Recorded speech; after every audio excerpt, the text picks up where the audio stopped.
Baik, Assalamualaikum warahmatullahi wabarakatuh. Perkenalkan nama saya Arilikan Permana dengan NPM 24782038. Nah, di sini saya akan membuat video hands-on di lab session 10 ya, mata kuliah Network Programming 2. Di sini sudah masuk ke materi NEPAM Config Management.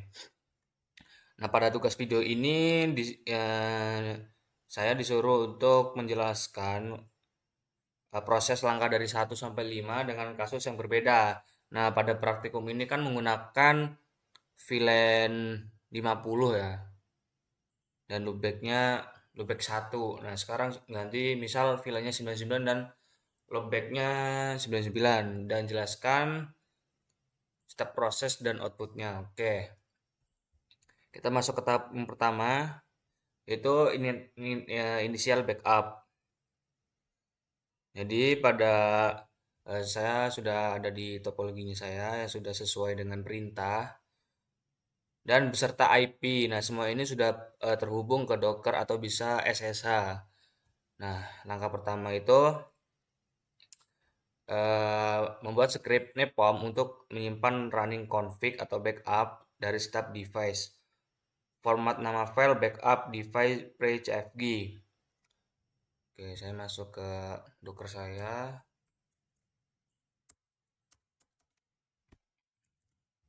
Aduh.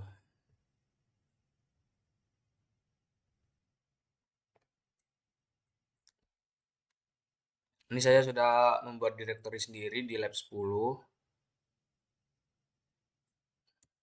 Nah, coba saya ls. Nah, sini sudah ada beberapa Python ya, script Python yang sesuai dengan di lab 10.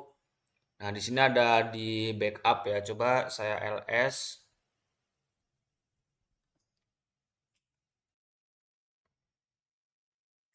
Nah, di sini eh, di perintah ini kan suruh ls di dalam bagian backup ya.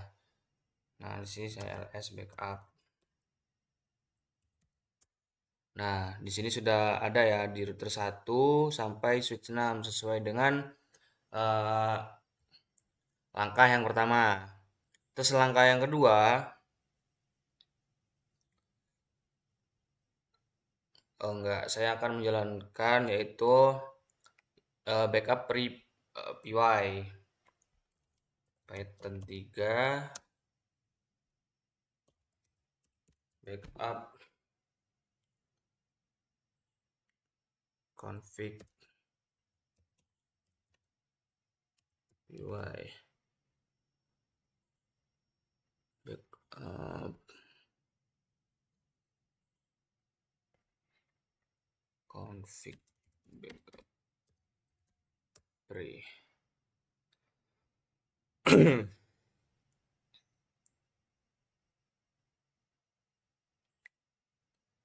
Nah, di sini mengkoneksi dari switch 1 dengan IP-nya masing-masing sendiri ya hingga di router 1.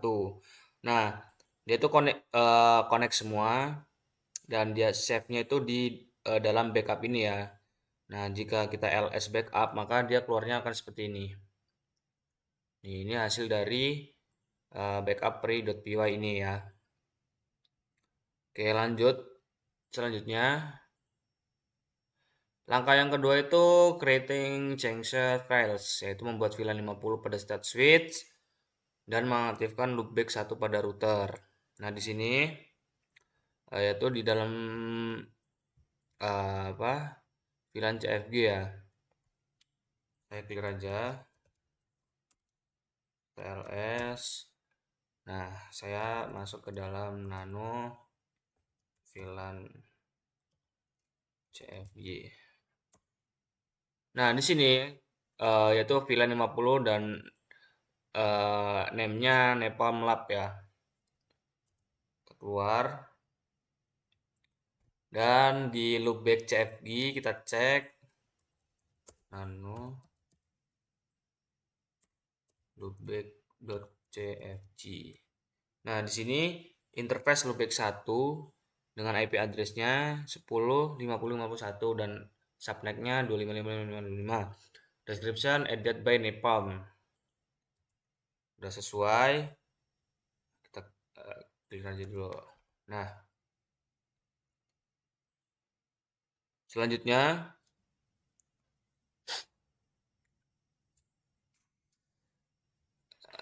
di sini langkah yang ketiga yaitu commit config ya. Nah, di sini kita disuruh untuk membuat script commit config py untuk menerapkan perubahan pada semua device. Nah, di sini saya akan masuk ke dalam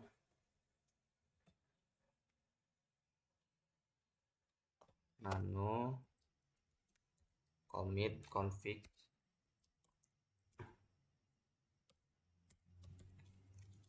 Nah, isi dari eh, commit config ini yaitu kita mengimport YAML dan OS ya.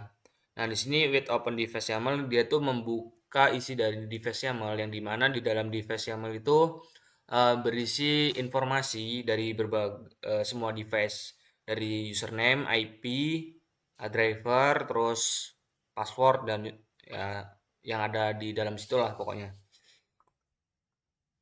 Terus mengisi file perubahan, nah VLAN config dan loopback ya. Dia memanggil juga VLAN config dan loopbacknya yaitu VLAN 50 dan loopback 1.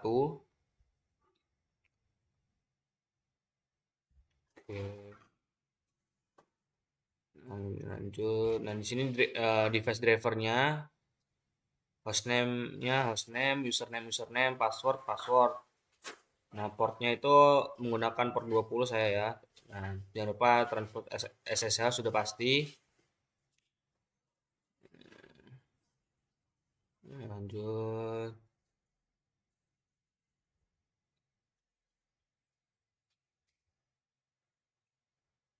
Nah, di sini mengeprint div ya, keterangan div font.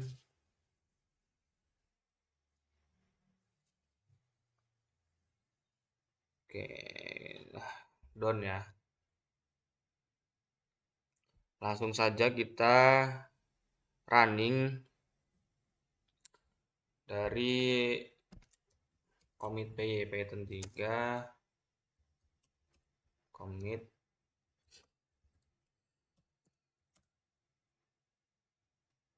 Nah, di sini kita tunggu ya hingga selesai.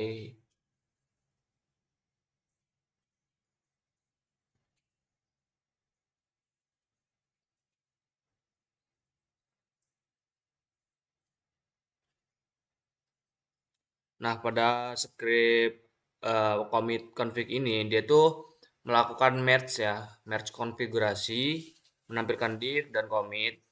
Jika sesuai, maka hasil runningnya itu eh, akan disimpan ke dalam device atau post CFG seperti itu. Nah, di sini sudah selesai. Nah, ini kan ada div font untuk menampilkan div. Oke, ini sudah beres sampai di switch 6.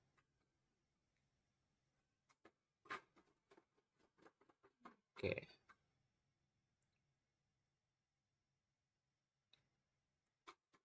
lanjut, kita clear ya, kita clear. Nah, selanjutnya kita masuk ke dalam langkah keempat, simulasi full rollback. Nah, di sini kita disuruh untuk membuat script rollback config py untuk mensimulasikan rollback pada semua device. Oke, kita masuk ke dalam nano rollback.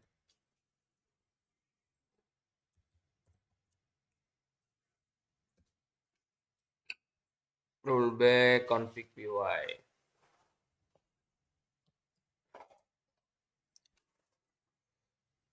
Nah, sama isinya dengan yang tadi ya. Oke, ini pom.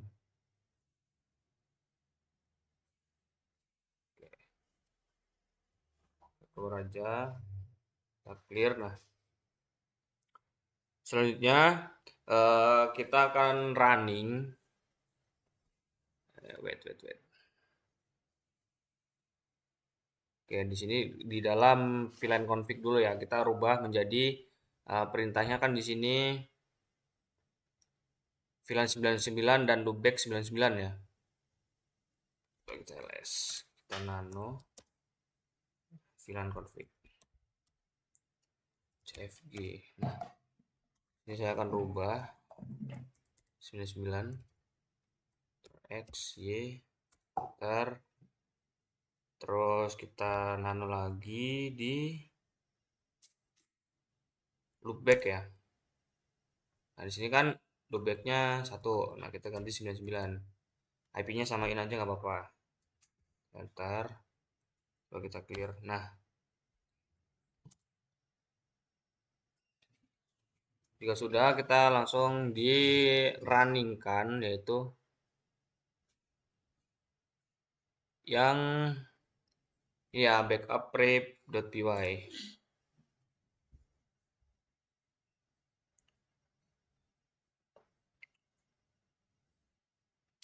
Oke, nah jika sudah running, kita running lagi yang commit. Kita running lagi yang commit. Nah, ini untuk mengecek hasil perubahan. Nah, di sini menampilkan ya, yaitu div font, yaitu saya menambahkan VLAN 99 dan eh, ini buat para switch itu menggunakan VLAN ya. Ntar kita cek di router. Oke, kita tunggu.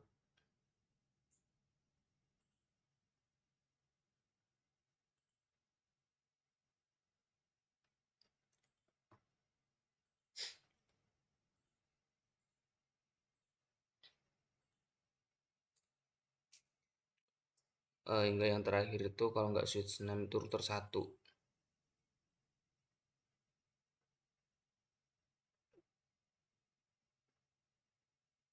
Oke, router 1 back CFG. Oke. Ini sudah terganti ya VLAN-nya. Nah, selanjutnya itu ini commit sudah, simulasi rollback ya. Nah, jadi di rollback config P itu sebenarnya rollback simulasi device. Oke. Coba dipanggil rollback config py.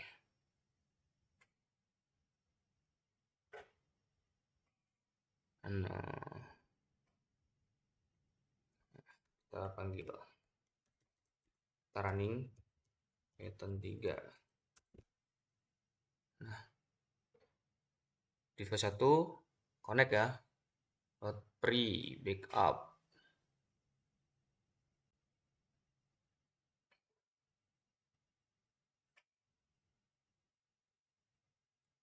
Nah, di sini VLAN-nya tuh menjadi VLAN 99 ya. Di simulasi rollback-nya VLAN-nya 99.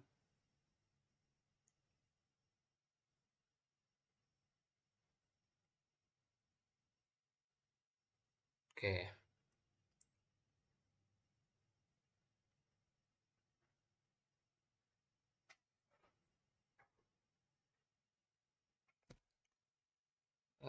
Oke, kita clear selanjutnya itu full rollback. Nah, di langkah 4B itu praktik rollback dengan merge ya, atau di sini buat file rollback yang berisi perintah eksplisit untuk membatalkan perubahan, misalnya no VLAN 50. Tadi kan no VLAN 99 ya, akan saya rubah. Oke, berarti kita nano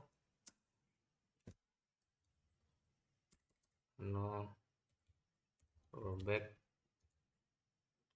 VLAN dot cfg. Oh, VLAN 99.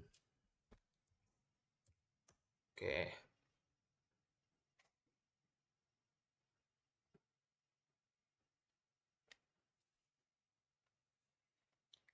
Lalu kita panggil yang merge rollback ya, kita running Python 3 merge rollback UI.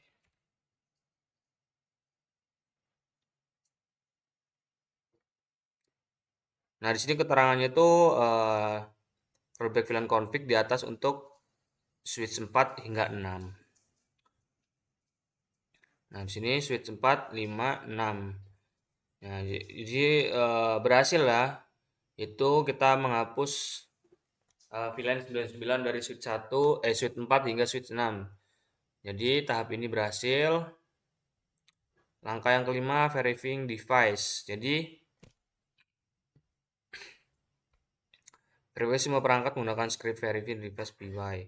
Menggunakan get config dan device untuk memastikan VLAN 50 ada di switch 1. VLAN 50 hilang dari S4 setelah rollback. Oke. Jadi di sini verify device.py ya. Berarti kita langsung panggil aja running Python 3 verify device ya. Device.py. Checking, ngecek. Di switch 1 ada VLAN 50, 2 ada VLAN 50. Nah, di switch 4 hingga 6 itu X ya, error karena saya sudah menggantinya atau mengisi. Tadi kan awalnya kan diganti ke VLAN 99 dan loopback 99. Nah, selanjutnya tadi saya hapus no VLAN 99. Jadi di sini keterangannya X, VLAN 50 still exist.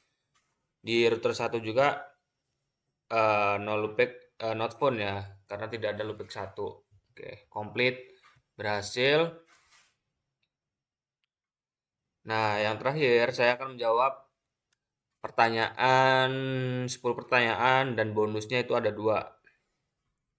Ya, yang pertama itu apa perbedaan antara load merge kandidat dan load replace? Jadi load merge kandidat itu menggabungkan konfigurasi baru dengan konfigurasi yang sudah ada. Yang kedua, hanya menambahkan atau mengubah bagian tertentu. Yang ketiga, aman untuk VLAN, interface maupun loopback. Nah, jika sedangkan yang load replace itu mengganti seluruh running config dengan file baru. Yang kedua, umumnya digunakan untuk rollback penuh dari backup. Itu adalah perbedaannya dari perbedaan merge dan replace. Yang kedua, makna dari hasil compare config yang kosong.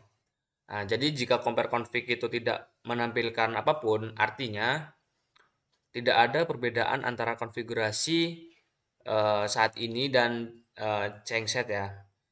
Terus perangkatnya itu sudah sesuai dengan konfigurasi yang diinginkan. Selanjutnya itu tidak memerlukan commit. Terus yang ketiga, kapan sebaiknya discard config digunakan? Discard config digunakan itu ketika div tidak sesuai dengan harapan, perubahan dianggap berbahaya, atau perubahannya itu tidak aman lah. Banyak-banyak anomali di dalamnya, atau ya dianggap berbahaya. Terus selanjutnya admin ingin membatalkan kandidat konfigurasi tanpa mengubah running config. Admin itu user ya, atau pengguna. Nomor 4, jelaskan 2 pendekatan rollback yang digunakan dalam praktikum ini. Di sini ada full rollback ya dengan load replace. Jadi full rollback ini menggunakan replace dan compare. Jadi kelebihannya itu mengembalikan konfigurasi sepenuhnya ke backup. Yang kedua sangat akurat dan bersih, yaitu mirip dengan restore snapshot. Nah, jadi keterbatasannya tidak bisa commit di iOS virtual tanpa fitur arsip. Terus beresiko menghapus konfigurasi penting jika tidak hati-hati. Nah, yang kedua itu ada rollback ya. Tadi kan full rollback, sekarang rollback. Kelebihannya itu aman dan fleksibel, hanya membatalkan bagian tertentu, misal VLAN 50 yang tadi atau VLAN 99 yang sudah saya rubah. Yang kedua, tidak memerlukan fitur arsip Cisco. Yang ketiga, cocok untuk selective rollback dari switch 4 hingga switch 6. Di tiga itu saja ya, tidak dari switch 1 sampai switch 6 enggak. Jadi sebagian aja. Keterbatasannya, tidak mengembalikan konfigurasi sepenuhnya, hanya bagian tertentu. Jadi dia tuh tidak mengembalikan konfigurasi misal dari switch 1 hingga switch 6 atau router 1. Nah, dia tuh hanya mengembalikan konfigurasi tertentu, contohnya dari switch 4 hingga switch 6. Lanjut di pertanyaan kelima. Secara konseptual, bagaimana proses full routing menggunakan file backup dan load replace? Jelaskan bagaimana compare config membantu memutuskan apakah rollback aman untuk commit. Nah, jadi secara konseptual, yang pertama itu file backup atau pre-config itu dimuat menggunakan load replace kandidat. Yang kedua, konfigurasi kandidat itu diganti total dengan backup lama. Yang ketiga, compare config. Dia itu menampilkan diff atau keterangan antara kondisi sekarang dan kondisi backup.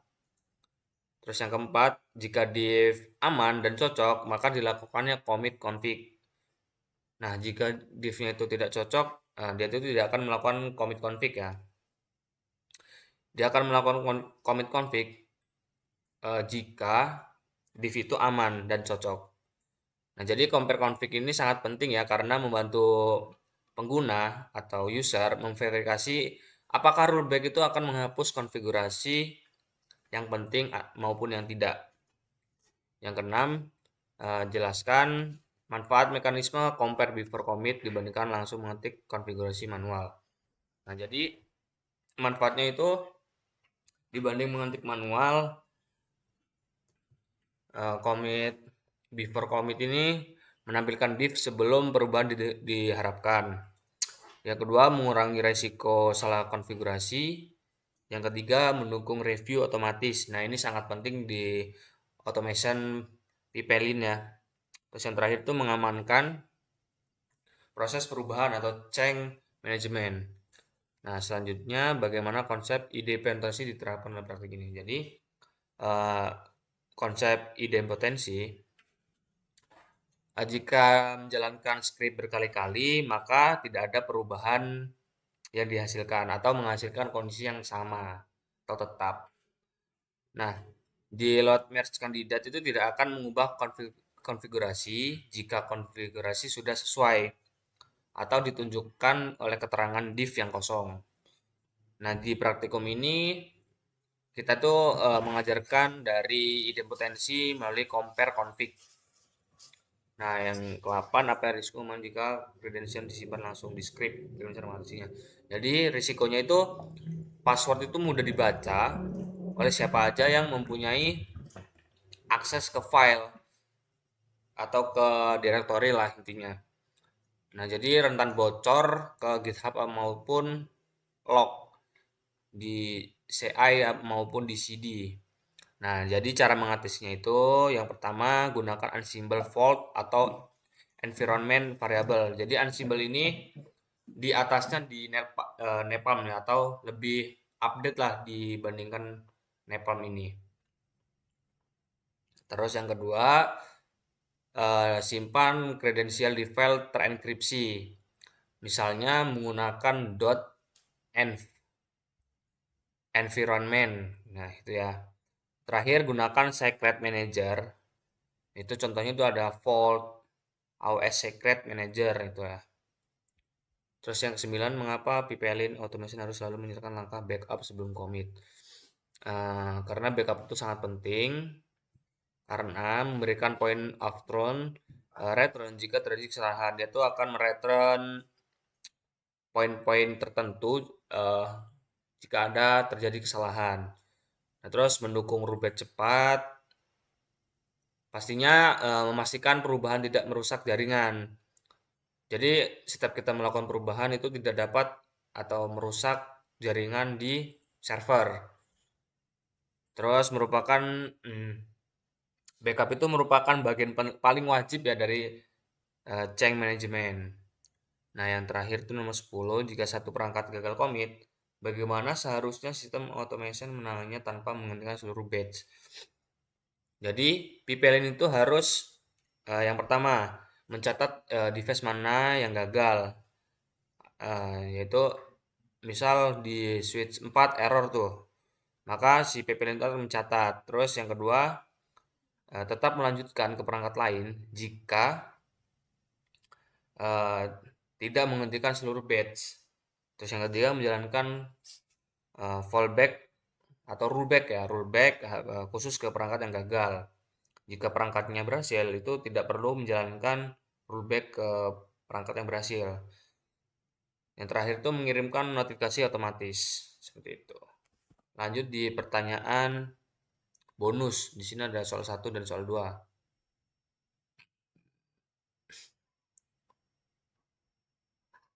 Jadi yang pertanyaan 1, VLAN 500 muncul di interface tetapi tidak muncul di show VLAN brief.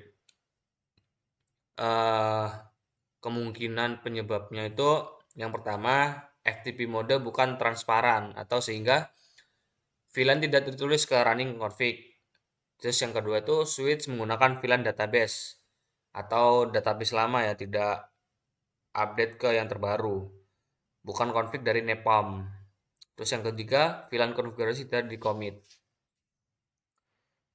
Nah, solusinya yang pertama itu set FTP mode transparan. Nah, tadi kan bukan mode transparan. Jadi solusinya mengatur FTP menjadi mode transparan. Terus yang kedua, menambahkan perintah VLAN secara eksplisit. Nah, pastikan ada di running config. Jika tidak ada ya sama aja, tidak bisa. Nah, terus yang ketiga, melakukan commit nepam ulang. Jika caranya sudah beres semua, nah kita lakukan commit commit ulang. Terus yang kedua, apa arti error replace config application nepam ios replace record Cisco archive. Nah, jadi arti error ini Cisco ios itu membutuhkan fitur archive atau rollback. Nah, untuk bisa replace full config pada iOS ini, fitur ini tidak selalu ada sehingga load replace itu gagal. Nah, terus yang B ini mengapa diperlukan menggunakan rollback alternatif? Karena yang pertama iOS yang itu tidak mendukung arsip karena replace itu tidak bisa dipakai. Terus yang kedua, merge rollback atau no VLAN 50 itu bekerja di semua iOS atau lebih kompatibel. Mungkin cukup ya video di lab 10 ini. Jika ada penjelasan saya yang kurang jelas, saya mohon maaf.